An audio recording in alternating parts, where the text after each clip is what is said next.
ತಮಾಲಿಲಿಂಗೇ ದೃಢಮಚ್ಯುತಃ ಪ್ರಿಯಂ ಸಶಂಕಮೇಣಾಂಕ ಶುಚಿಸ್ಮಿತಾನನ. ಮಂದಹಾಸದಿಂದ ಕೃಷ್ಣ ಆ ಅಕ್ರೂರನನ್ನು ದೃಢವಾಗಿ ಆಲಿಂಗನ ಮಾಡಿ ಮನೆಗೆ ಕರ್ಕೊಂಡು ಹೋಗಿ ಕೂಡಿಸಿ ಎಲ್ಲ ಯೋಗಕ್ಷೇಮ ವಿಚಾರಿಸಿದ. ಅಕ್ರೂರ ಹೇಳಿದ, ಕಂಸ ಹೇಳಿ ಕಳಿಸಿದ್ದಾನೆ, ಬಿಲ್ಲಿನ ಹಬ್ಬವಂತೆ ನೀನು ಮತ್ತು ಬಲರಾಮ ಬರಬೇಕಂತೆ ಅಂತ.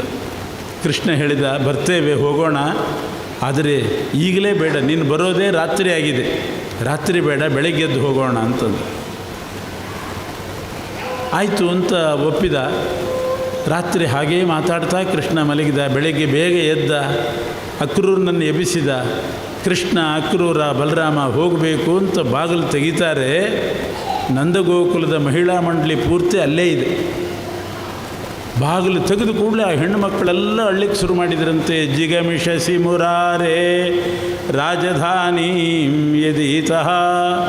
ಮುರಾರೇ, ರಾಜಧಾನಿಗೆ ಹೊರಟಿದ್ದಿ, ಮತ್ತೆ ನೀನು ಈ ಹಳ್ಳಿಗೆ ಬರಲಿಕ್ಕಿಲ್ಲ, ನಿನ್ನನ್ನು ಬಿಡೋದಿಲ್ಲ, ನಾವು ರಾಜಧಾನಿಗೆ ಕಳಿಸೋದಿಲ್ಲ, ನೀನಿಲ್ಲೇ ಇರಬೇಕು, ನಮ್ಮ ಜೊತೆಗೇ ಇರಬೇಕು ಅಂತ ಅಡ್ಡಗಟ್ತಾ ಇದ್ದಾರೆ.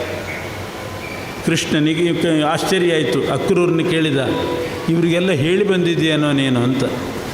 ಇಲ್ಲ, ಸೀದಾ ಬಂದಿದ್ದೇನೆ ಅಂತ ಅವನು. ಮತ್ತು ಹೇಗೆ ಗೊತ್ತಾಯಿತು? ಆ ರಥ ತೊಗೊಂಡು ಬಂದಿದ್ದಂತೆ ಅಕ್ರೂರ. ಆ ರಥ ಕೃಷ್ಣನ ಮನೆ ಮುಂದೆ ನಿಲ್ಲಿಸಿದ್ದ. ಆ ಗೋಪಿಕಾಸ್ತ್ರೀಯರು ಯಾರೋ ಆ ಕಡೆ ಹೋಗುವಾಗ, ತಮ್ಮ ಮನೆಗೆ ಹೋಗುವಾಗ ಕೃಷ್ಣನ ಮನೆ ಮುಂದೆ ಇದ್ದ ರಥ ನೋಡಿದರು. ಅದು ಮಧುರಾ ರಿಜಿಸ್ಟ್ರೇಷನ್ನು ಗೊತ್ತಾಯಿತು. ಮಧುರಾ ಪಟ್ಟಣದಿಂದ ಒಂದು ರಥ ಬಂದಿದೆ ಅಂದರೆ, ಕೋಳಿ ಕೂಗುವ ಮುನ್ನ ಕೃಷ್ಣನಿಲ್ಲಿಂದ ಹೋಗುವನು ಅಂತ ವಾದಿರಾಜರದ್ದೇ ಒಂದು ಹಾಡು. ಕೋಳಿ ಕೂಗುವ ಮುನ್ನ ಕೃಷ್ಣನಿಲ್ಲಿಂದ ಹೋಗುವನು, ಅದಕ್ಕೆ ರಾತ್ರಿ ರಥ ಬಂದು ನಿಂತಿದೆ ಅಂಥೇಳಿ ಅವಳು ರಾತ್ರಿಗೆ ಎಲ್ರಿಗೂ ತಿಳಿಸಿ ಅಲ್ಲಿ ಬಂದು ಕೂತ್ಬಿಟ್ಟಿದ್ದಾರೆ. ಅವರು ಬಿಡೋದಿಲ್ಲ ನಿನ್ನನ್ನು ಅಂತ. ಅಂತೂ ಅವ್ರನ್ನ ಸಮಾಧಾನಪಡಿಸಿ ಕೃಷ್ಣ ಬಂದ. ನಂದಗೋಕುಲದಿಂದ ಆ ಹೆಣ್ಮಕ್ಳಿಗೆಲ್ಲ ಮಾತಾಡಿ ಬೇಗ ಬರ್ತೇನೆ ಅಂತ ಹೇಳಿ ರಥದಲ್ಲಿ ಎತ್ಕೊಂಡು ಹೊರಟ. ದಾರಿಯಲ್ಲಿ ಯಮುನಾ ನದಿ ಬಂತು, ಅದನ್ನು ದಾಟಿ ಬರಬೇಕು ಮಧುರಾಪಟ್ಟಣಕ್ಕೆ. ರಥದಲ್ಲಿ ಕೂತಿದ್ದಾನೆ ಕೃಷ್ಣ. ಅಕ್ರೂರ, ಸ್ನಾನ ಮಾಡಿ ಬರ್ತೇನೆ, ಅನೇಕ ಮಾಡಿ ಬರ್ತೇನೆ ಅಂತ ಇಳಿದ. ಅಕ್ರೂರ ಯಮುನಾ ನದಿಯಲ್ಲಿ ಮುಳುಗಿದಾಗ ಅವನಿಗೆ ಅದ್ಭುತವಾದ ದೃಶ್ಯ. ಶೇಷದೇವರು ಕಾಣಿಸ್ತಾ ಇದ್ದ. ಶೇಷಶಯನನಾಗಿರ್ತಕ್ಕಂಥ ಪರಮಾತ್ಮ ಇದ್ದಾನಲ್ಲಿ. ಅನಂತ ಪದ್ಮನಾಭ ರೂಪ ನೋಡಿದನಂತೆ. ನಾಭಿಯಲ್ಲಿ ಕಮಲದಲ್ಲಿ ಬ್ರಹ್ಮದೇವರು, ಪ್ರಹ್ಲಾದಾದಿಗಳೆಲ್ಲ ಸೇವೆ ಮಾಡೋದು, ಲಕ್ಷ್ಮೀದೇವಿ ಕಾಲೊತ್ತೋದು, ಇಂಥ ಅನಂತ ಪದ್ಮನಾಭ ರೂಪ, ದಿವ್ಯ ರೂಪದ ದರ್ಶನ ಆಯಿತು ಅಕ್ರೂರನಿಗೆ. ಇದೇ ಭಕ್ತರ ಲಕ್ಷಣ. ಅಷ್ಟು ಭಕ್ತಿಯಿಂದ ಕರ್ಮ ಮಾಡಬೇಕು ಅಂತ ಅಲ್ಲಿ ಮುಳುಗಿದಾಗ ಪದ್ಮನಾಭನ ದರ್ಶನ ಆಯಿತು. ಸ್ತೋತ್ರ ಮಾಡ್ತಾ ನಿಂತುಬಿಟ್ಟ. ಕೃಷ್ಣನೇ ಆಮೇಲೆ ಆ ರೂಪವನ್ನು ಮರೆ ಮಾಡಿ ಇವನನ್ನು ಮೇಲೆ ಬರಮಾಡಿಕೊಂಡ. ಮಧುರಾಪಟ್ಟಣಕ್ಕೆ ಪ್ರವೇಶ ಮಾಡಿದರು. ಮರುದಿವಸ, ಅವತ್ತಿನ ದಿವಸ ಮನೆಗೆ ಹೋಗಿದ್ದ. ಮಾರನೇ ದಿನ ಕೃಷ್ಣ ಕಂಸನ ಮನೆಗೆ ಹೋಗುವಾಗ ಕೂಲಿಯಾಪೀಡ ಅಂತ ಒಂದು ಆನೆ, ದುಷ್ಟ ಆನೆ, ಅದು ಕೃಷ್ಣನನ್ನು ತಡಿಲಿಕ್ಕೆ ಬಂತು. ಆನೆಯನ್ನು ಕೊಂದ. ಒಬ್ಬ ರಾಕ್ಷಸ ಅಸುರ ಅಂಬಷ್ಟ ಅಂತ ಮಾವುತ, ಅವನು ಬಂದ, ಅವನನ್ನೂ ಕೊಂದ. ಕಂಸನ ತಮ್ಮಂದಿರು 7 ಮಂದಿ, ಅವರನ್ನೂ ಕೊಂದ ಕೃಷ್ಣ. 21 ಅಕ್ಷೌಹಿಣಿ ಸೈನ್ಯ ಇಟ್ಟಿದ್ದ ಕಂಸ, 21 ಅಕ್ಷೌಹಿಣಿ ಸೈನ್ಯ ನಾಶ ಮಾಡಿದ. ಚಾಣೂರ ಮುಷ್ಟಿಕಾಂತ್ ಇಬ್ಬರು ಜಟ್ಟಿಗಳು, ಅವರನ್ನೂ ಕೊಂದು ಕೊನೆಗೆ ಒಳಗಡೆ ಹೋದಾಗ ಅಲ್ಲಿ ಕೂತಿದ್ದ ಕಂಸ. ಮಂಚಸ್ಥಂ ಮಾತುಲಂ ಕಂಸಂ ಮೂರ್ಧ್ನಿ ಸಂಗೃಹ್ಯ ಮಾಧವ ನಿಪಾತ್ಯ ನಿಷ್ಪಿಪೇಶೋಚ್ಚೈ ಧರಣ್ಯಾಂ ಸಮಮಾರಚ. ಸಿಂಹಾಸನದಲ್ಲಿ ಕೂತಂಥ ಕಂಸನನ್ನು ಎಳೆದು ಅವನನ್ನು ಕೇವಲ ಬಾಹುಬಲದಿಂದ ಕೃಷ್ಣ ಸಂಹಾರ ಮಾಡಿದನಂತೆ. ಯಾವುದು ಚಾಕು, ಚೂರಿ, ಬಂದೂಕು ಅದೇನಿಲ್ಲ, ಅಷ್ಟು ಬಲಶಾಲಿಯಾಗಿ ಬಲದಿಂದ ವಧೆ ಮಾಡಿದ. ದೊಡ್ಡ ಪೀಡೆ ತೊಲಗಿತು. ಆಮೇಲೆ ಉಗ್ರಸೇನನಿಗೆ ಪಟ್ಟಾಭಿಷೇಕ ಮಾಡಿದ. ಉಗ್ರಸೇನ ಅಂದರೆ ಕಂಸನ ತಂದೆ. ಮಗನನ್ನೇ ತಳ್ಳಿ ಅವನು ಕೂತಿದ್ದ ಸಿಂಹಾಸನದಲ್ಲಿ. ಉಗ್ರಸೇನನಿಗೆ ಪಟ್ಟಾಭಿಷೇಕ ಆಯಿತು. ಆಮೇಲೆ ಕೃಷ್ಣ ಉದ್ಧವನನ್ನು ಕೊಟ್ಟು ಕಳಿಸ್ತಾ.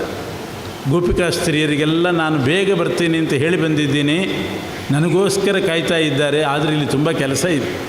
ಹೊಸದಾಗಿ ಉಗ್ರಸೇನ ರಾಜನಾಗಿದ್ದಾನೆ, ಅವನಿಗೆ ನೀತಿ ಉಪದೇಶ ಮಾಡಬೇಕು, ರಾಜ್ಯದ ವ್ಯವಸ್ಥೆ ಮಾಡಬೇಕು. ನನ್ನ ಸಂದೇಶ ಹೇಳಿ ಬಾ. ನಾನಿಲ್ಲಿ ಕಂಸನ ವಧೆ ಮಾಡಿದ್ದು, ವಸುದೇವ ದೇವಿಕೆಯರನ್ನ ಜೈಲಿನಿಂದ ಬಿಡಿಸಿದ್ದು, ಉಪನಯನ ಮಾಡಿಕೊಂಡದ್ದು ಎಲ್ಲ ಹೇಳಿ ಬಾ ಅಂತ ಕಳಿಸಿದ. ಉದ್ಧವ ನಂದಗೋಕುಲಕ್ಕೆ ಬಂದು ನೋಡ್ತಾನೆ. ನಂದಗೋಕುಲ ಪೂರ್ತಿ ತಪಸ್ವಿಗಳ ವನ, ಕಾಡು ಹೇಗಿರ್ತದೆ ಹಾಗಾಗಿತ್ತಂತೆ. ಯಾರಲ್ಲಿಯೂ ಲವಲವಿಕೆ ಇಲ್ಲ, ಯಾರ ಮನೆ ಮುಂದೂ ಕೂಡ ಉಲ್ಲಾಸ ಇಲ್ಲ. ಪ್ರತಿಯೊಬ್ಬರೂ ಕೂಡ ತಾಪಸ ಋಷಿಗಳಂತೆ ಇದ್ದರು. ಇಡೀ ನಂದಗೋಕುಲ ಋಷಿಗಳ ಆಶ್ರಮದಂತೆ ಕಾಣಿಸ್ತಂತೆ. ಕೃಷ್ಣ ಕೆಲವು ಹೆಣ್ಣುಮಕ್ಕಳದ್ದೆಲ್ಲ ಹೆಸರು ಬರೆದು ಕಳಿಸಿದ್ದ, ಹೋಗಿ ಹೋಗಿ ಮಾತಾಡಿಸಿ ಬಾ ಅಂತ. ಒಂದೊಂದೇ ಮನೆಗೆ ಬರ್ತಾನೆ ಉದ್ಧವ. ಕೃಷ್ಣನ ಸಂದೇಶ ಹೇಳೋಣ ಅಂತ ಬಂದರೆ ಒಂದು ಮನೆಗೆ ಬಂದಿದ್ದಾನೆ. ಅವಳು ತಾಂಬೂಲ ಹಾಕ್ಕೊಳ್ತಿದ್ಲಂತೆ ಯಾವಾಗಲೂ. ಕೃಷ್ಣ ಹೇಳಿ ಕಳಿಸಿದ್ದಾನೆ, ಯಾವಾಗಲೂ ಬಾಯಲ್ಲಿ ತಾಂಬೂಲ ಇರ್ತದೆ, ಹಳ್ಳಿ ಹೆಂಗಸು, ಅವಳನ್ನು ಮಾತಾಡಿಸಿ ಬಾ ಅಂತ. ಅವಳು ತಾಂಬೂಲ ಇಲ್ಲವೇ ಇಲ್ಲ ಅವಳ ಬಾಯಲ್ಲಿ, ತಾಂಬೂಲ ಹಾಕ್ಕೊಂಡ ಲಕ್ಷಣವೇ ಇದ್ದಿಲ್ಲ. ಉದ್ಧವನೇ ಕೇಳ್ತಾನೆ ಯಜಮಾನರನ್ನು, ಕೃಷ್ಣ ಹೇಳಿ ಕಳಿಸಿದ್ದ ನಿಮ್ಮ ಮನೆಯವರು ಈಗ ತಾಂಬೂಲ ಹಾಕ್ಕೊಳ್ಳೋದಿಲ್ವಾ ಅಂತ. ಕೃಷ್ಣ ಮಧುರಾಪಟ್ಟಣಕ್ಕೆ ಹೋದಾಗಿಂದ ನಮ್ಮವರು ಒಂದು ವ್ರತ ಹಿಡಿದಿದ್ದಾರೆ, ಕೃಷ್ಣ ಬಂದ ಮೇಲೆ ತಾಂಬೂಲ ಚರವಣ, ಅಲ್ಲಿವರೆಗೆ ತಾಂಬೂಲ ಹಾಕ್ಕೊಳ್ಳೋದಿಲ್ಲ ಅಂತ ಒಂದು ವ್ರತ ಹಿಡಿದಿದ್ದಾರೆ. ಇನ್ನೊಬ್ಬ ಹೆಣ್ಣು ಮಗಳು ಭಾರೀ ಸ್ಥೂಲ ದೇಹ, ಸ್ಥೂಲ ಕಾಯ, ಅದನ್ನೆಲ್ಲ ಹೇಳಿ ಕಳಿಸಿದ್ದ. ಬಂದು ನೋಡ್ತಾನೆ ಇವನು ಉದ್ಧವ, ಏನು ಸ್ಥೂಲೆ, ತಳ್ಳಗಿದ್ದಾಳೆ, ಕೃಷಳಾಗಿದ್ದಾಳೆ. ಯಜಮಾನರನ್ನು ಕೇಳಿದ, ನಿಮ್ಮ ಮನೆಯವರು ಭಾರೀ ಸ್ಥೂಲಕಾಯ ಅಂತ ಕೃಷ್ಣ ಹೇಳಿದ್ದ, ಇವರೇ ತಾನೆ ಅಂತ. ಹೌದು, ಸ್ಥೂಲಕಾಯಳಾಗಿದ್ದು, ಆದರೆ ಕೃಷ್ಣ ಹೋದಾಗಿನಿಂದ ಒಂದು ವ್ರತ ಹಿಡಿದಿದ್ದಾಳೆ, ಕೃಷ್ಣ ಬರೋವರೆಗೆ ನಾನು ಊಟ ಮಾಡೋದಿಲ್ಲ ಅಂತ ಉಪವಾಸ ಕೂತಿದ್ದ, ಬರೀ ಹಾಲು ಹಣ್ಣು, ಅದರಿಂದ ಕೃಷಳಾಗಿದ್ದಾಳೆ. ಒಬ್ಬಳು ಊಟ ಬಿಟ್ಟು ಕೃಷಳಾಗಿದ್ದಾಳೆ, ಒಬ್ಬಳು ತಾಂಬೂಲ ಬಿಟ್ಟಿದ್ಲು. ಇನ್ನೊಂದು ಮನೆಗೆ ಹೋದರೆ ಯಾವಾಗಲೂ ಹಸಿರು ತೋರಣ, ಬಾಳೆಕಂಬ, ಮನೆ ಮುಂದೆ ರಂಗೋಲಿ. ಇವತ್ತು ನಿಮ್ಮ ಮನೆಯಲ್ಲಿ ಹಬ್ಬನಾ ಅಂತ ಕೇಳಿದರೆ ಕೃಷ್ಣ ಹೋದ ಮೇಲೆ ಹಬ್ಬ ಏನು ಬಂತು? ಆದರೆ ಕೃಷ್ಣ ಯಾವತ್ತೂ ಬಂದಾನು, ಅವನು ಬರುವಾಗ ಸಿದ್ಧತೆ ಇರಬೇಕು ಸ್ವಾಗತಕ್ಕೆ ಅಂತ ದಿನ ಹೀಗೆ ಮಾಡ್ತಿದ್ದೀವಿ ಅಂತ ಅವರು. ಇನ್ನೊಂದು ಮನೆಗೆ ಹೋದ, ಭಾರೀ ಇಂಪಾರ್ಟೆಂಟ್ ಹೆಣ್ಣುಮಗಳು, ಅವಳನ್ನು ಮಾತಾಡಿಸೇ ಬಾ ಅಂತ ಹೇಳಿ ಅಂಡರ್ಲೈನ್ ಮಾಡಿ ಕಳಿಸಿದ್ದ. ಉದ್ಧವ ಬಂದರೆ ಮಲ್ಕೊಂಡಿದ್ದಾಳೆ ಅವಳು, ಆರಾಮಾಗಿ ಮಲ್ಕೊಂಡಿದ್ದಾಳೆ. ಕೆಲವರು ನಿದ್ದೆ ಬಿಟ್ಟರು, ಕೆಲವರು ಊಟ ಬಿಟ್ಟರು, ತಾಂಬೂಲ ಬಿಟ್ಟರು, ಆದರೆ ಇವಳು ಮಾತ್ರ ಮಲ್ಕೊಂಡಿದ್ದಾಳೆ. ಕೇಳಿದ, ಅನಾರೋಗ್ಯ ಆಯಿತೋ ಏನೋ ಕೃಷ್ಣ ಇಲ್ಲದೇನೆ ಅಂತ. ಯಜಮಾನರು ಹೇಳ್ತಾರೆ, ಎಲ್ಲ ಚೆನ್ನಾಗಿದ್ದಾಳೆ, ಏನು ಅನಾರೋಗ್ಯ ಇಲ್ಲ. ಸ್ವಸ್ಥಾಪಿ ಸೇತೆ ಕಿಲ ಕಾಪಿ ದೀನಾ, ಸ್ವಸ್ಥಳಾಗಿದ್ದಾಳೆ, ಆದರೂ ಮಲಗಿದ್ದಾಳೆ. ಯಾಕೆ ಅಂತ ಕೇಳಿದರೆ, ಸ್ವಪ್ನೇಪಿ ತತ್ ಸಂಗಮಿವಾಪ್ತು ಕಾಮ. ಅವಳೊಂದು ವಿಚಾರ ಮಾಡಿದ್ದಂತೆ, ಕೃಷ್ಣ ಹೋಗಿದ್ದಾನೆ, ಕನಸಿನಲ್ಲಿ ಆದರೂ ಬರಲಿ ಅಂತ ತ್ರಿಕಾಲ ಭೋಜನ, ತ್ರಿಕಾಲ ಶಯನ ಅಂತ ಒಂದು ವ್ರತ ಹಿಡಿದಿದ್ದಂತೆ. 3 ಹೊತ್ತು ಊಟ ಮಾಡೋದು, ಮಲ್ಕೊಳ್ಳೋದು. ಕೃಷ್ಣ ಕನಸಿನಲ್ಲಿ ಬರಲಿಕ್ಕಿಲ್ಲ, ಇವಳು ಊಟ ಬಿಡಲಿಕ್ಕಿಲ್ಲ, ಮಲಗೋದು ಬಿಡಲಿಕ್ಕಿಲ್ಲ. ತ್ರಿಕಾಲ ಊಟ ಮಾಡೋದು ಮಲಗೋದು, ಊಟ ಮಾಡೋದು ಮಲಗೋದು, ಕನಸು ಬೀಳಲೇ ಇಲ್ಲ ಕೃಷ್ಣಂದು, ಇವಳು ಮಲಗೋದು ಬಿಡಲಿಲ್ಲ. ಇನ್ನೊಂದು ಮನೆಗೆ ಹೋದರೆ ಯಜಮಾನರೇ ಬಂದರಂತೆ. ಉದ್ಧವ, ಕೃಷ್ಣ ಯಾವಾಗ ಬರ್ತಾನೋ ಬೇಗ ಕಳಿಸು ಅಂತ. ನಿನ್ನ ಹೆಸರೇ ಇಲ್ಲ ಅಂತ ಇವನು ಒಂದು ಪಟ್ಟಿ ಕಳಿಸಿದ್ದ ಕೃಷ್ಣ. ಎಲ್ಲ ಹೆಣ್ಮಕ್ಳದ್ದೇ ಇತ್ತು ಅದರಲ್ಲಿ, ಶ್ರೀಮತಿ ಶ್ರೀಮತಿ ಶ್ರೀಮತಿ, ಒಬ್ಬರೂ ಶ್ರೀ ಇಲ್ಲೇ ಇಲ್ಲ, ಬರೀ ಹೆಣ್ಮಕ್ಳು. ಅಲ್ಲ, ನಿನ್ನ ಹೆಸರಿಲ್ಲ, ನನ್ನ ಹೆಸರು ಬೇಡ, ನನ್ನ ಹೆಂಡತಿ ಹೆಸರು ಇದೆಯಲ್ಲೋ ಅಂತ ಅವನು. ನಿಮ್ಮ ಆಕೆ ಹೆಸರಿದೆ, ನಮ್ಮ ಆಕೆ ಒಂದು ವ್ರತ ಹಿಡಿದಿದ್ದಾಳೆ ಅನ್ನಂತೆ ಅವನು. ಏನು ವ್ರತ ಅಂತಂದರೆ, ಕೃಷ್ಣ ಬರೋ ತನಕ ನಾನು ಮನೆ ಕೆಲಸ ಮಾಡಲ್ಲ ಅಂತ ವ್ರತ. ಇದು ಭಾರಿ ಒಳ್ಳೆಯ ವ್ರತ ಇದು. ಅದಕ್ಕೆ ಯಜಮಾನ ಬಂದು ಹೇಳಿದ, ಮೊದಲು ಕೃಷ್ಣನ ಕಳಿಸೋ, ಅಡುಗೆ ಮಾಡೋದು, ಪಾತ್ರೆ ತೊಳೆಯೋದು, ಕಸ ಗುಡಿಸೋದು, ಅವಳು ಸೀರೆ ಒಗೆಯೋದು ಎಲ್ಲ ತಪ್ಪುತ್ತೆ ಅಂಥೇಳಿ, ಕೃತ್ಯನ್ನ ಗೃಹ್ಯಂ ವಿತನೋತಿ ತನ್ವಿ, ಮನೆ ಕೆಲಸ. ಪತ್ಯುರ್ನ ಪೂಜಾಂ ನ ಚ ಪುತ್ರ ರಕ್ಷಾಂ, ಕೃತ್ಯನ್ನ ಗೃಹ್ಯಂ ವಿತನೋತಿ ತನ್ವಿ. ಗಂಡನ ಸೇವೆ ಮಾಡೋದಿಲ್ಲ, ಮಕ್ಕಳ ಹತ್ರ ಅವನೇ ನೋಡ್ಕೋಬೇಕು, ಏನು ಮನೆ ಕೆಲಸ ಇಲ್ಲ. ಇಂಥ ವ್ರತ ಹಿಡಿದಿದ್ಲಂತೆ ಅವಳು. ಪುಣ್ಯಕ್ಕೆ ಎಲ್ರಿಗೂ ಹೇಳಿದರೆ ಎಲ್ಲರೂ ಹೀಗೆ ಮಾಡಿಬಿಡ್ತಿದ್ರೋ ಏನೋ. ಕೃಷ್ಣ ಬರೋ ತನಕ ನಾ ಮನೆ ಕೆಲಸ ಮಾಡಲ್ಲ ಅಂತಂದರೆ ಚೆನ್ನಾಗಿ. ಇಂಥ ಪರಿಸ್ಥಿತಿಯನ್ನು ಉದ್ಧವ ನೋಡಿದ ಅಂತ ವಾದಿರಾಜ ಸ್ವಾಮಿಗಳು ವರ್ಣನೆ ಮಾಡ್ತಾರೆ. ಒಂದೊಂದು ಮನೆಯಲ್ಲಿ ಎಂಥೆಂಥ ದೃಶ್ಯ ನೋಡಿದ ಉದ್ಧವ. ಕೃಷ್ಣನ ಭಕ್ತಿ, ಕೃಷ್ಣನ ಮೇಲೆ ಎಷ್ಟು ಭಕ್ತಿ ಇತ್ತು ಅವರಿಗೆ ಅಂತ. ಹೀಗೆ ಆಮೇಲೆ ಉದ್ಧವನ ಸಂದೇಶ ಆದಮೇಲೆ ಉದ್ಧವ ಹೇಳಿ ಬರ್ತಾನೆ, ಸಮಾಧಾನ ಮಾಡಿ ಬರ್ತಾನೆ. ಆಮೇಲೆ ಕೃಷ್ಣನ ರುಕ್ಮಿಣಿಯ ಸ್ವಯಂವರ ನಡೀತದೆ. ಅದು ಪ್ರಧಾನವಾಗಿರ್ತಕ್ಕಂಥ ಭಾಗ. ಶ್ರೀಕೃಷ್ಣ ಒಮ್ಮೆ ಮಧುರಾಪಟ್ಟಣದಲ್ಲಿರುವಾಗ ಅನೇಕ ಬಾರಿ ಕಂಸನ ವಧೆ ಮಾಡಿದ್ದರಿಂದ ಜರಾಸಂಧನ ಆಕ್ರಮಣ ಆಯಿತು. ಜರಾಸಂಧನ ಆಕ್ರಮಣ ಆದಾಗ, ಯಾಕೆ ಅಂದರೆ ಜರಾಸಂಧನ 2 ಹೆಣ್ಣುಮಕ್ಕಳು, ಅವರನ್ನು ಕಂಸ ಮದುವೆ ಮಾಡಿಕೊಂಡಿದ್ದ. ಕಂಸನನ್ನು ಕೊಂದದ್ದರಿಂದ ಅವನ ಹೆಂಡಂದರಿಗೆ ವೈಧವ್ಯ ಬಂತು. ಪುತ್ರಿ ವೈಧವ್ಯ ಸಂಕ್ರುದ್ಧ, ತನ್ನ ಹೆಣ್ಣು ಮಕ್ಕಳಿಗೆ ವೈಧವ್ಯ ಬಂತು ಅಂತ ಜರಾಸಂಧ ಅನೇಕ ಬಾರಿ ಆಕ್ರಮಣ ಮಾಡಿದ ಮಥುರಾ ಪಟ್ಟಣದ ಮೇಲೆ. ಆವಾಗ ದ್ವಾರಕಾ ನಿರ್ಮಾಣ ಮಾಡಿಸಿದ ಕೃಷ್ಣ. ದ್ವಾರಕಾ ನಿರ್ಮಾಣ ಮಾಡಿ ದ್ವಾರಕೆಯಲ್ಲಿದ್ದ. ಒಂದು ದಿವಸ ಕೃಷ್ಣ ಕೂತಿರುವಾಗ ಒಬ್ಬ ಬ್ರಾಹ್ಮಣ ಒಂದು ಪತ್ರ ಹಿಡ್ಕೊಂಡು ಬಂದಂತೆ. ಒಬ್ಬರು ಯಾರೋ ವಾರ್ತಾಹರ ಒಂದು ವಿಷಯ ತೊಗೊಂಡು ಬಂದ. ಏನದು ಆ ಪತ್ರಿಕೆಯಲ್ಲಿ ಏನಿದೆ ಅಂತಂದರೆ, ರುಕ್ಮಿಣಿ ಸ್ವಯಂವರ ಅಂತ ಘೋಷಣೆ ಆಗಿತ್ತು. ಆ ಕಾಲದಲ್ಲಿ ಭೀಷ್ಮಕ ರಾಜ ಅಂತ ವಿದರ್ಭ ದೇಶದಲ್ಲಿದ್ದ. ಭೀಷ್ಮಕ ರಾಜನ ಮಗಳು ರುಕ್ಮಿಣೀ ದೇವಿ. ಅದಕ್ಕಿಂತ ಮುಂಚೆ ರುಕ್ಮರಥ, ರುಕ್ಮಮಾಲಿ, ರುಕ್ಮಕವಚ ಇವರೆಲ್ಲ ಅಸುರರು ಹುಟ್ಟಿದ್ದರು. ಕೊನೆಗೆ ರುಕ್ಮಿಣಿ ಹುಟ್ಟಿದ್ಲು. ಆ ರುಕ್ಮಿಣಿಯನ್ನು ಶಿಶುಪಾಲನಿಗೆ ಕೊಟ್ಟು ಮದುವೆ ಮಾಡಬೇಕು ಅಂತ ಆ ಅಣ್ಣಂದಿರ ಸಂಕಲ್ಪ. ನಿಜವಾಗಿಯೂ ರುಕ್ಮಿಣಿ ಸಾಕ್ಷಾತ್ ಲಕ್ಷ್ಮೀ ಅವತಾರ, ಪರಮಾತ್ಮನಿಗೆ ಕೊಡಬೇಕು ಕೃಷ್ಣನಿಗೆ, ಶಿಶುಪಾಲನಿಗೆ ಕೊಟ್ಟು ಮದುವೆ ಮಾಡೋಣ ಅಂತ. ಯಾಕೆ ಅಂದರೆ ಶಿಶುಪಾಲ ಮತ್ತು ಜರಾಸಂಧ ಭಾರೀ ಅನ್ಯೋನ್ಯ. ಅಂಥ ಶಿಶುಪಾಲನಿಗೆ ನಾವು ನಮ್ಮ ಮನೆ ಹುಡುಗಿಯನ್ನು ಕೊಟ್ಟರೆ ನಮಗೂ ಕೂಡ ಜರಾಸಂಧನ ಬಾಂಧವ್ಯ ಬರ್ತದೆ ಅಂತ ರುಕ್ಮಿಣಿಯ ಸೋದರರ ಒಂದು ಆಸೆ. ಜರಾಸಂಧನ ಬಾಂಧವ್ಯಕ್ಕೋಸ್ಕರ ಜರಾಸಂಧನ ಮಗನಂತೆ ಇರುವ ಶಿಶುಪಾಲನಿಗೆ ರುಕ್ಮಿಣಿಯನ್ನು ಕೊಟ್ಟು ಮದುವೆ ಮಾಡೋದು ಅಂತ ತೀರ್ಮಾನ ಮಾಡಿದ್ದರು. ಆದರೆ ಮದುವೆಗೆ ಮುಂಚೆ ಸ್ವಯಂವರ ಮಾಡಿದರೆ ಒಂದು ಘನತೆ, ಅದಕ್ಕೋಸ್ಕರ ಸ್ವಯಂವರ ಘೋಷಣೆ ಮಾಡಿದ್ದಾರೆ. ಆದರೆ ಮೊದಲೇ ಹೇಳಿದರು ರುಕ್ಮಿಣಿಗೆ, ಸುಮ್ಮನೆ ಸ್ವಯಂವರ ಅಂತ ಮಾಡ್ತೇವೆ, ನೀನು ಮಾತ್ರ ಮಾಲೆಯನ್ನು ಶಿಶುಪಾಲನಿಗೆ ಹಾಕಬೇಕು. ಮೊದಲೇ ಬೆದರಿಸಿ ಜಬರ್ದಸ್ತ್ ಮಾಡಿ ಹೇಳಿಬಿಟ್ಟಿದ್ರು, ಸ್ವಯಂವರ ಅಂತ ಮಾಡ್ತೇವೆ, ಕಂಡವರಿಗೆ ಮಾಲೆ ಹಾಕೋದಿಲ್ಲ, ಶಿಶುಪಾಲನಿಗೆ ಹಾಕಬೇಕು. ಕೆಲವು ಸ್ಪರ್ಧೆ ನಡೀತದೆ, ಇವರಿಗೆ ಫಸ್ಟ್ ಪ್ರೈಸ್ ಕೊಡಬೇಕು ಅಂತ ಮೊದಲೇ ಹೇಳಿರ್ತಾರೆ.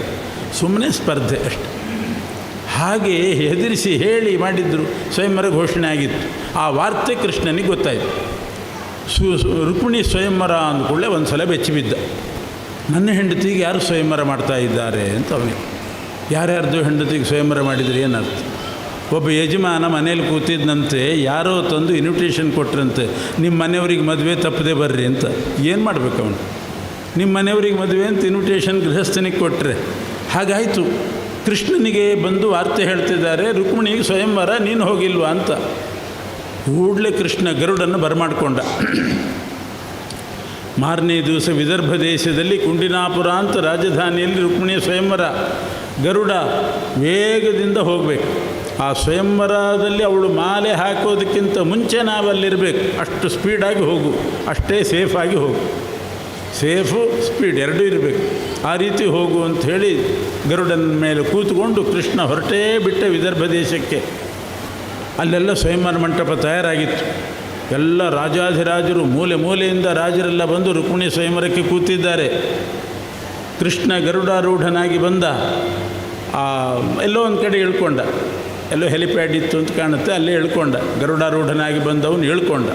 ಗರುಡ ಬಂದ ರೆಕ್ಕೆ ಗಾಳಿಗೆ ಅದು ಅಷ್ಟು ಗಾಳಿ ಬೀಸ್ತು. ಸ್ವಯಂವರ ಮಂಟಪದ ಬಾಗಿಲೆಲ್ಲ ಹೊಡ್ಕೊಂಡು ಆ ಕುರ್ಚಿ ಅಲ್ಲಾಡಿ ಕುರ್ಚಿ ಮೇಲೆ ಕೂತವರೆಲ್ಲ ಬಿದ್ದರಂತೆ. ಅಷ್ಟು ಗಾಳಿ ಬೀಸ್ತು. ಆಮೇಲೆ ಸುಧಾರಿಸ್ಕೊಂಡು ಎದ್ದು ಮೀಟಿಂಗ್ ಮಾಡಿದರು. ಏನಿದು ಗಾಳಿ ಅಂತ. ಯಾರೋ ಹೇಳಿದರು, ಕೃಷ್ಣ ಬಂದಿದ್ದಾನೆ, ಗರುಡಾರೂಢನಾಗಿ ಬಂದಿದ್ದಾನೆ, ಗರುಡನ ರೆಕ್ಕೆ ಗಾಳಿ, ಅದಕ್ಕೋಸ್ಕರ ನಾವೆಲ್ಲ ಬಿದ್ವಿ ಅಂತ. ಆಗ ದುಷ್ಟಚತುಷ್ಟಯರು ಅಂತಿದ್ರು ಆ ಕಾಲದಲ್ಲಿ. 4 ಮಂದಿ ದುಷ್ಟಚತುಷ್ಟಯ ಅಂತ ಒಂದು ಗ್ರೂಪ್ ಇತ್ತು ಅವ್ರದ್ದು. ಶಿಶುಪಾಲ, ದಂತವಕ್ರ, ಇವನು ಸಾಲ್ವ ದೇಶದ ರಾಜ, ಜರಾಸಂಧ, ಅವರೆಲ್ಲ ಸೇರಿ ಒಂದು ಮೀಟಿಂಗ್ ಮಾಡಿದರು. ಕೃಷ್ಣ ಬಂದಿದ್ದಾನಂತೆ.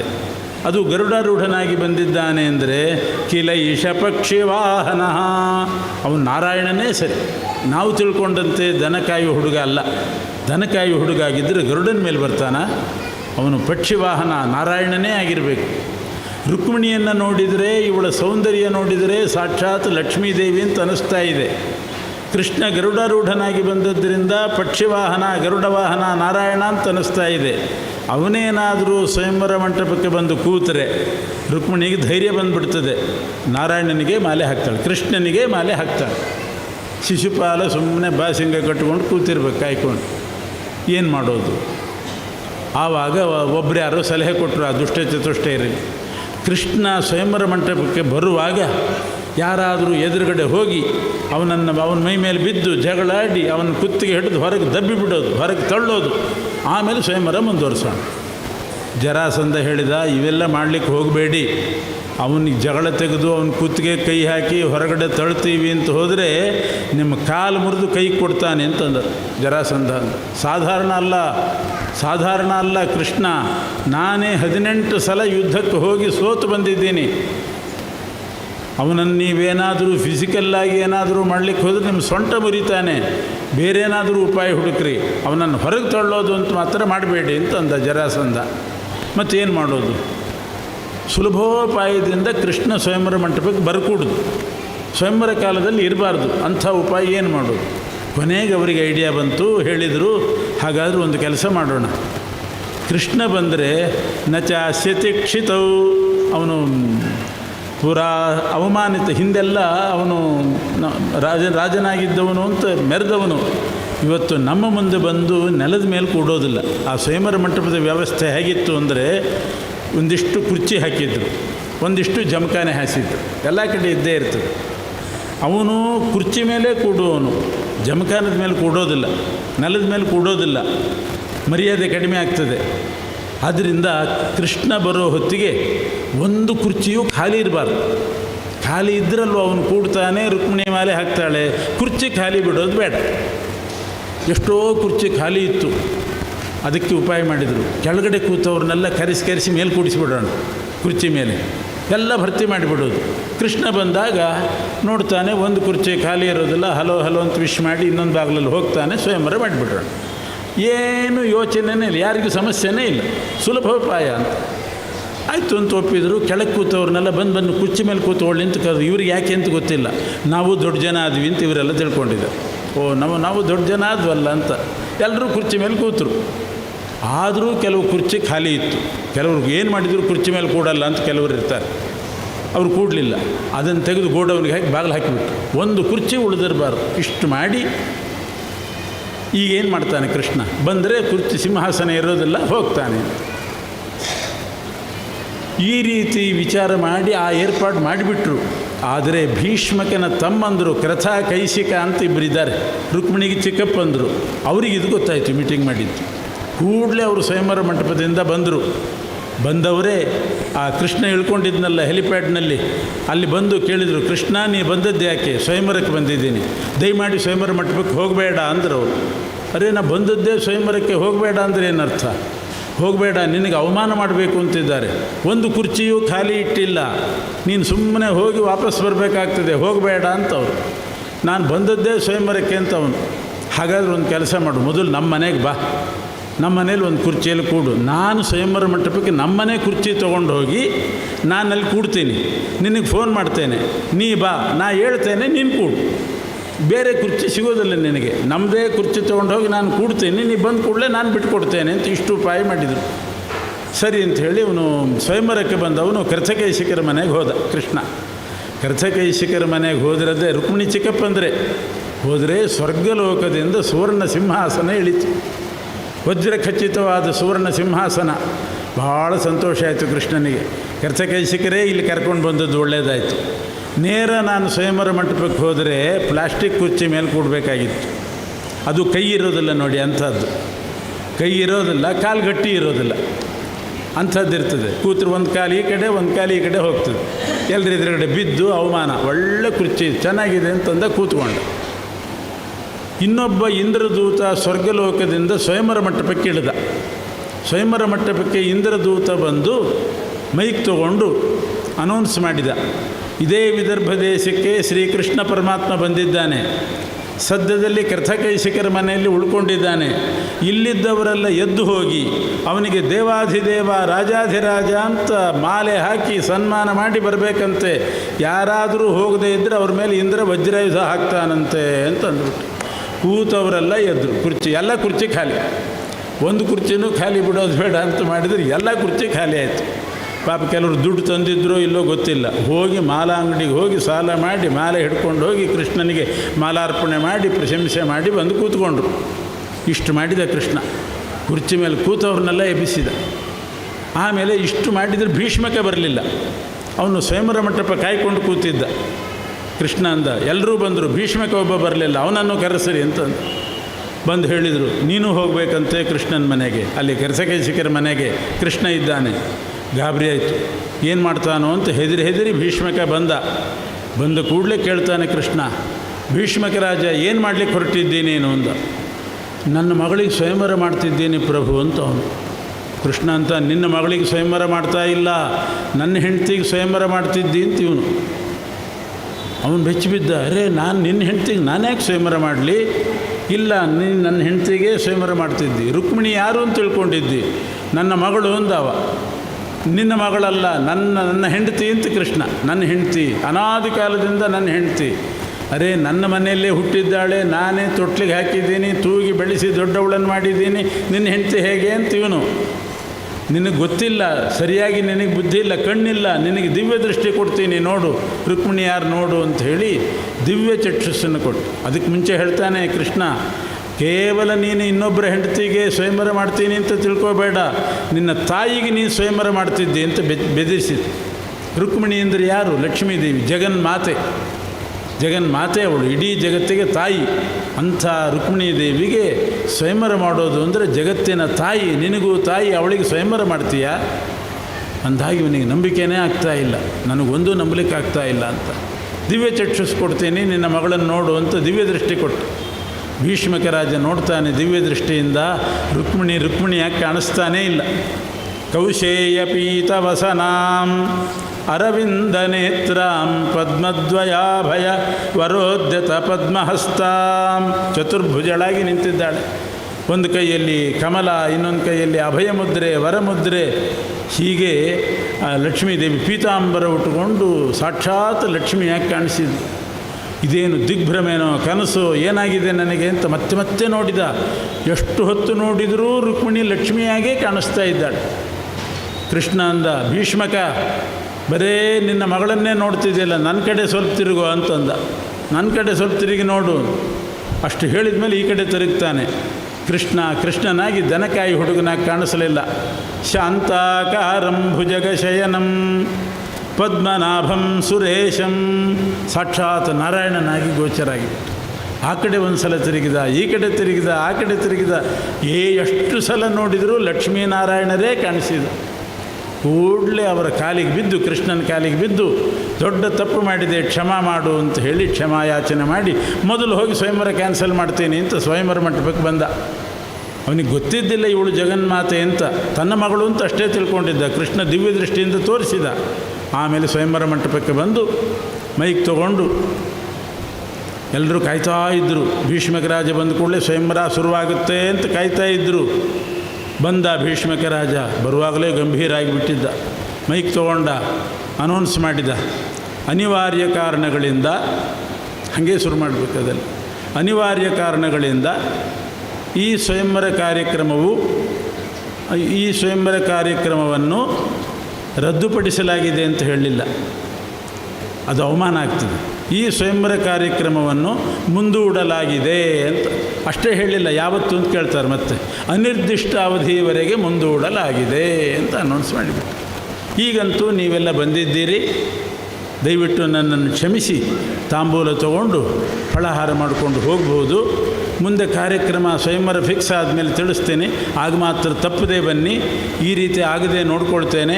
ಈಗ ನಿಮಗೆ ಪ್ರಯಾಸ ಕೊಟ್ಟೆ, ಶ್ರಮ ಕೊಟ್ಟೆ, I am sorry, very sorry, extremely sorry ಅಂತ ಕಳಿಸಿಬಿಟ್ಟು ಎಲ್ಲರನ್ನೂ ಚೆಳ್ಳೆ ಹಣ್ಣು ತಿನ್ನಿಸಿ ಕಳಿಸಿದ ಶ್ರೀಕೃಷ್ಣ. ಕೃಷ್ಣನಿಗೆ ಆ ರುಕ್ಮಿಣೀ ದೇವಿಯನ್ನು ಕೊಡಬಾರ್ದು, ಶಿಶುಪಾಲನೆ ಕೊಟ್ಟು ಮದುವೆ ಮಾಡಬೇಕು ಅಂತ ಮಾಡಿದ್ದಕ್ಕೆ ಹೀಗೆ ಮಾಡಿದ. ಎಲ್ಲರೂ ಹೋದರು. ಭಾರೀ ಮುಖಭಂಗ ಆಯಿತು ಭೀಷ್ಮಕ ರಾಜನಿಗೆ, ರುಕ್ಮಿಣಿ ಅಣ್ಣಂದರಿಗೆ. ರಾತ್ರಿ ಮತ್ತೆ ಅವರೆಲ್ಲ ದುಷ್ಟಚತುಷ್ಟಯರು ಮೀಟಿಂಗ್ ಸೇರಿದರು. ನಾವು ಏನೋ ಮಾಡಲಿಕ್ಕೆ ಹೋದ್ರೆ ನಮಗೇನೆ ಅವಮಾನ ಮಾಡಿಬಿಟ್ಟ, ಏನು ಮಾಡೋದು ಅಂತ. ಆದರೂ ಕೂಡ ಅವರೆಲ್ಲ ಸೇರಿ ಮೀಟಿಂಗ್ ಮಾಡಿದರು. ಈಗೇನಾಯಿತು, ಭೀಷ್ಮಕ ರಾಜ ಸ್ವಯಂವರ ಕ್ಯಾನ್ಸಲ್ ಮಾಡಿದ್ದಾನೆ. ಬೇಡ, ಸ್ವಯಂವರ ಬೇಡ, ಮದುವೆ ಮಾಡಿಬಿಡೋಣ. ಡೈರೆಕ್ಟ್ ಮದುವೆನೂ ಮಾಡ್ಬೋದು, ಸ್ವಯಂವರ ಮಾಡಿಯೂ ಮಾಡ್ಬೋದು, ಡೈರೆಕ್ಟಾಗಿ ಮದುವೆನೇ ಮಾಡಿಬಿಡೋಣ ಅಂತ. ಅರೆ, ಸ್ವಯಂವರಕ್ಕೆ ಕಲ್ಲು ಹಾಕಿದವನು ಮದುವೆಗೆ ಬಿಡ್ತಾನ? ಅದಕ್ಕೂ ಬಂದು ಅಡ್ಡಿ ಮಾಡ್ತಾನೆ. ಅವನಿಗೆ ಹೇಳೋದೇ ಬೇಡ, ಹೇಳಿದ್ರಲ್ವ ಅವನು ಬರೋದು. ಪಬ್ಲಿಸಿಟಿ ಕೊಡೋದು ಬೇಡ. ಇದು ಪೇಪರ್ನಲ್ಲಿ ದೊಡ್ಡದಾಗಿ ಹಾಕಿ ಕಟ್ಟಿಂಗ್ ಮಾಡಿದ್ದಕ್ಕೆ ಯಾರೋ ತೊಗೊಂಡು ಹೋಗಿ ಆ ಪೇಪರ್ ಕಟ್ಟಿಂಗ್ ಕೊಟ್ಟಿದ್ದರು, ಕೃಷ್ಣ ಬಂದ. ಪಬ್ಲಿಸಿಟಿನೇ ಕೊಡೋದು ಬೇಡ, ಯಾರಿಗೂ ಹೇಳೋದು ಬೇಡ, ಮದುವೆ ಮಾಡಿಬಿಡೋಣ ಅಂತ ತೀರ್ಮಾನ ಮಾಡಿದ್ರು. ಆದರೂ ಒಬ್ಬರು ರಾಗ ಎತ್ತಿದ್ರು. ಯಾರಿಗಾದರೂ ಒಬ್ರಿಗೆ ಗೊತ್ತಾಗೇ ಆಗ್ತದೆ. ಎಷ್ಟು ನಾವು ಮುಚ್ಚಿಟ್ಟರೂ ಗೊತ್ತಾಗ್ತದೆ. ಯಾಕೆಂದರೆ ಈ ವಾಟ್ಸಪ್ ಇದೆಯಲ್ಲ, ಅದು ವಧುವರರಿಗಿಂತ ಮುಂಚೆ ಇನ್ನೊಬ್ರಿಗೆ ಗೊತ್ತಾಗ್ತದೆ. ಇವರಿಗೆ ಗೊತ್ತಿರೋದಿಲ್ಲ ತನ್ನ ಮದುವೆ ಅಂತ, ಬೇರೆಯವ್ರಿಗೆ ಗೊತ್ತಿರ್ತದೆ. ಅಷ್ಟು ಡೇಂಜರಸ್ ವಾಟ್ಸಪ್. ಎಲ್ರಿಗೂ ಗೊತ್ತಾಗೇ ಆಗ್ತದೆ. ಏನು ಮಾಡೋದು? ಅಲ್ಲ, ಅದರಲ್ಲೂ ಹಾಕೋದು ಬೇಡ, ಯಾರಿಗೂ ಹೇಳೋದು ಬೇಡ. ಅಲ್ಲ, ಬಂಧು ಬಾಂಧವರಿಗಾದರೂ ಹೇಳಬೇಕಲ್ಲ. ಅಂದರೆ ಯಾರಿಗೂ ಹೇಳೋದು ಬೇಡ. ನಾವಿಷ್ಟೇ ಜನ ಸೇರೋದು, ನಾಳೆನೇ ಮುಹೂರ್ತ ಇಟ್ಟು ರುಕ್ಮಿಣಿಯನ್ನು ಕೊಟ್ಟು ಮದುವೆ ಮಾಡಿಬಿಡೋಣ ಅಂತ ತೀರ್ಮಾನ ಮಾಡಿದರು. ಯಾರೋ ರಾಗ ಎತ್ತಿದ್ರು ಮತ್ತೆ, ನಾಳೆ ಮಂಗಳವಾರ ಇದೆಯಲ್ಲ, ಮದುವೆ ಮಾಡಲಿಕ್ಕೆ ಬರುತ್ತಾ ಅಂತ. ಪುರೋಹಿತರನ್ನು ಕರೆಸಿದರೆ ಮಂಗಳವಾರ ಶಾಂತಿ ಮಾಡ್ತಾರೆ. ಶಾಂತಿ ಮಾಡಿ, ಗುರು ಅಸ್ತ ಆದರೆ ಗುರು ಶಾಂತಿ ಮಾಡಲಿಕ್ಕೆ ಬರೋದಿಲ್ವಾ? ಶುಕ್ರ ಅಸ್ತ ಆದರೆ ಶುಕ್ರ ಶಾಂತಿ, ಮಂಗಳವಾರ ಏಕಾದಶಿ ಶಾಂತಿ ಒಂದು ಬಂದಿಲ್ಲ ಅಷ್ಟೇ. ಅಂತೂ ಎಲ್ಲದಕ್ಕೂ ಶಾಂತಿ ಮಾಡಿಬಿಟ್ರೆ ಆಯಿತು. ಶಾಂತಿ ಮಾಡಿ ಆದರೂ ಮಾಡಿಬಿಡೋಣ. ಅಲ್ಲ, ಬಂಧು ಬಾಂಧವರಿಗೆ ಹೇಳಲೇಬೇಕಾಗ್ತದೆ. ಇಲ್ಲದಿದ್ದರೆ ಅವರು ಆಮೇಲೆ ಆಬ್ಜೆಕ್ಟ್ ಮಾಡ್ತಾರೆ. ನಮ್ಮನ್ನು ಕರೀದೇನೆ ಮದುವೆ ಮಾಡೋದು ಅಂದರೆ ಏನರ್ಥ ಅಂತ ಆಕ್ಷೇಪ ಮಾಡಿದರೆ ಅದಕ್ಕೇನಂತ ಹೇಳೋದು, ಫೋನ್ ಮಾಡಿದ್ವಿ, ನಾಟ್ ರೀಚಬಲ್ ಬಂತು ಅಂತ ಅನ್ನೋದು ಅಷ್ಟೆ. ನಾಟ್ ರೀಚಬಲ್ ಅಂತ ಅದೆಲ್ಲ ಇದೆಯಲ್ಲ, ಏನು ನಾಟ್ ರೀಚಬಲ್ಲು, ಇನ್ನೊಂದು ಔಟ್ ಆಫ್ ಸ್ಟೇಷನ್ ಏನೋ ಅಂತಾರೆ ಅದಕ್ಕೆಲ್ಲ. ಅಂತೂ ಸಿಗಲಿಲ್ಲ ಅಂತ ಆಯಿತು ಅಂತ ಹೇಳೋದು, ಮದುವೆ ಅಂತೂ ಮಾಡಿಬಿಡೋಣ ಅಂತ ತೀರ್ಮಾನ ಮಾಡಿದರು. ಆದರೆ ರುಕ್ಮಿಣಿಗಂತೂ ಗೊತ್ತಾಗಬೇಕು. ರುಕ್ಮಿಣಿಗೆ ಗೊತ್ತಾಯಿತು. ಆವಾಗ ರುಕ್ಮಿಣಿ ದೇವಿ ಚುರುಕಾದಳು. ಆವಾಗ ಕೃಷ್ಣ ಬುದ್ಧಿವಾದ ಕಲಿಸಿದ್ದ. ಈಗ ರುಕ್ಮಿಣಿ ದೇವಿ ಚುರುಕಾಗಿ ಒಂದು ಪತ್ರ ಬರೆದು ಕೂತ್ಕೊಂಡು, ಒಂದು ಪತ್ರ ಬರೆದು ಅದೇ ವಿದರ್ಭ ದೇಶದಲ್ಲಿದ್ದಂಥ ಒಬ್ಬ ಬ್ರಾಹ್ಮಣರು, ಸುದೇವ ಅಂತ ಅವರ ಹೆಸರು, ಸುದೇವ ಅನ್ನೋ ಬ್ರಾಹ್ಮಣರಿಗೆ ಆ ಪತ್ರ ಕೊಟ್ಟು, ಕೃಷ್ಣನಿಗೆ ಕೊಟ್ಟು, ಕೃಷ್ಣನ ಕರ್ಕೊಂಡೇ ಬರಬೇಕು ನಾಳೆ ಬೆಳಗ್ಗೆ ಇದರೊಳಗೆ ಅಂತ ಹೇಳಿ ಆ ಪತ್ರ ಬರೆದು ಕೊಟ್ಟಿದ್ದಾಳೆ. ಅದ್ಭುತವಾದ ಪತ್ರ, ವಾದಿರಾಜ ಸ್ವಾಮಿಗಳು ಬರೆಸಿದ್ದದು. ಅದ್ಭುತವಾದ ಪತ್ರ, ಯಾರಿಗೂ ಅರ್ಥ ಆಗೋದಿಲ್ಲ, ಯಾರು ಬೇಕಾದ್ರೂ ಓದ್ಬೋದು ಅಂಥ ಪತ್ರ. ಬರೆದ್ರೆ ಹಂಗೆ ಬರೀಬೇಕು, ವರನಿಗೆ ಅರ್ಥ ಆಗಿರಬೇಕು, ಮತ್ತು ಅವನಿಗೂ ಅರ್ಥ ಆಗಿ ಏನು ಪತ್ರ ಬರೆದಿದ್ದೆ ಅಂತ ಮತ್ತು ಅವನೇ ಬಂದು ಕೇಳೋ ಹಾಗಿರಬಾರ್ದು. ಕೆಲವು ಅಕ್ಷರಗಳು ಬರ್ಕೋತಿರ್ತೀವಿ, ಸ್ವಯಮಪಿ ಲಿಖಿತಂ ಸ್ವಯಂ ನ ಜಾನಾತಿ ಅಂತ. ನಾವು ಬರೆದದ್ದು ನಮಗೆ ಓದ್ಲಿಕ್ಕೆ ಬರೋಲ್ಲ, ಆಮೇಲೆ ಆ ಥರ ಬರೆದಿರ್ತೇವೆ, ನೋಟ್ಸ್ ಮಾಡ್ಕೊಂಡಿರ್ತೀವಿ, ಸ್ವಯಮಪಿ ಲಿಖಿತಂ ಸ್ವಯಂ ನ ಜಾನಾತಿ. ಹಾಗಲ್ಲ, ಅಂಥ ಅದ್ಭುತವಾದ ಪತ್ರ ಬರೆದಿದ್ದಾಳೆ. ಧನ್ಯ ಬಲಾಸಾ ವಿಭವೇ ಭವೇದ್ಯ ವೇದ್ಯಾಯ ಭೂಮ್ನೆ ಪುರುಷಾಯ ಸಾಮ್ನಾ ಸಾಮ್ನಾಯ ಶಾಸ್ತ್ರೋದಿತ ಧರ್ಮ ಪಾತ್ರೆ ಪಾತ್ರೇಷು ದತ್ತಾತ್ಮ ಪದಾಯ ದತ್ತ. ಯಾರಿಗೆ ಅರ್ಥ ಶಬ್ದಗಳು ರಿಪೀಟ್ ಆಗಿದೆ. ಯಮಕ ಅಂತಾರೆ, ಧನ್ಯ ಬಲಾಸ ವಿಭವೇ ಭವೇದ್ಯ ವೇದ್ಯಾಯ ಭೂಮ್ನೆ ಪುರುಷಾಯ ಸಾಮ್ನಾ ಸಾಮ್ನಾಯ ಶಾಸ್ತ್ರೋದಿತ ಧರ್ಮ ಪಾತ್ರೆ ಪಾತ್ರೇಷು ದತ್ತಾತ್ಮ ಪದಾಯ ದತ್ತ. ಕೃಷ್ಣ ಒಬ್ಬ ಕನ್ಯೆ ಧನ್ಯ ಅಂತ ಅನಿಸ್ಕೊಳ್ಬೇಕಾಗಿದ್ದರೆ ವೇದಾಂತ ವೇದ್ಯನಾದಂಥ ಪರಮಪುರುಷನಿಗೆ ಅವಳನ್ನು ಕೊಟ್ಟು ಮದುವೆ ಮಾಡಬೇಕು. ಅವನು ವೇದೋದಿತ ಧರ್ಮ ಪಾಲಕನಾಗಿರಬೇಕು.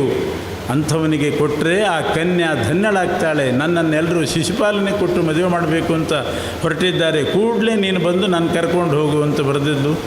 ಈ ಪತ್ರ ಓದಿ ಕೃಷ್ಣನಿಗೆ ಬಹಳ ಸಂತೋಷ ಆಯಿತು. ಎಲ್ಲಿ ಬ್ರಾಹ್ಮಣರೇ ಕೈ ಚಾಚಿರಿ ಅಂತಂದ. ಮಂತ್ರಾಕ್ಷತೆ ಕೊಡ್ತಾರೇನೋ ಅಂತ ಕೈ ಚಾಚಿದ್ರೆ ಕೈ ಹಿಡಿದು ಕುಲುಕಿದ್ದಂತೆ. ಎಂಥ ಪತ್ರ ತಂದ್ರಿ ಅಂತ ಕೈ ಕುಲುಕಿದ. ಅರ್ಥ ಆಯಿತು. ಹೇಳಿದರು ಬ್ರಾಹ್ಮಣರು, ಕೃಷ್ಣ ಬರೆದಿದ್ದಾನೆ, ಕೃಷ್ಣ ಹೇಳಿದ, ರುಕ್ಮಿಣಿ ಬರೆದಿದ್ದಾಳೆ, ತನ್ನ ಕೈ ಹಿಡಿ ಅಂತ, ತನ್ನ ಪಾಣಿಗ್ರಹಣ ಮಾಡು ಅಂತ ರುಕ್ಮಿಣಿ ಬರೆದದ್ದು.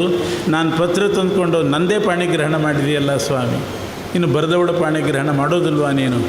ಅರ್ಥ ಆಯಿತು ಅಂತ ಕೃಷ್ಣನ ಕರ್ಕೊಂಡು ಹೋದರು. ಕೃಷ್ಣ ವಿದರ್ಭ ದೇಶಕ್ಕೆ ಬಂದು ಅಲ್ಲಿ ಎಲ್ಲ ಸಿದ್ಧತೆ ನಡೆದಿತ್ತು ವಿವಾಹಕ್ಕೆ. ಯುದ್ಧ ಮಾಡಿ ಎಲ್ಲರನ್ನೂ ಕೂಡ ಸೋಲಿಸಿ ರುಕ್ಮಿಣಿ ದೇವಿಯನ್ನು ಸಿಂಹ ತನ್ನ ಪಾಲನ್ನು ಎತ್ತುಕೊಂಡು ಬರುವಂತೆ ಎತ್ತುಕೊಂಡು ಬಂದಂತೆ, ಅಪಹರಿಸಿ ಕಳ್ಳತನ ಮಾಡಿ ಗುಟ್ಟಾಗಿ ಓಡ್ಕೊಂಡು ಬಂದದ್ದಲ್ಲ.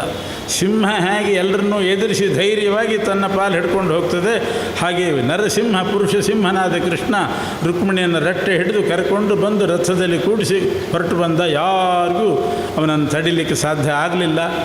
ದ್ವಾರಕೆಗೆ ಬಂದ ಮೇಲೆ ಎರಡು ಪಕ್ಷ ಮಾಡಿಕೊಂಡ್ರು. ರುಕ್ಮಿಣಿ ಕಡೆ ಕೆಲವರು, ಕೃಷ್ಣನ ಕಡೆ ಕೆಲವರು ಅಂತ ಸೇರಿ ಮೂಲಮಾಧವ ಅಂತ ಒಂದು ದ್ವಾರಕೆ ಹತ್ತಿರ ಊರಿದೆ.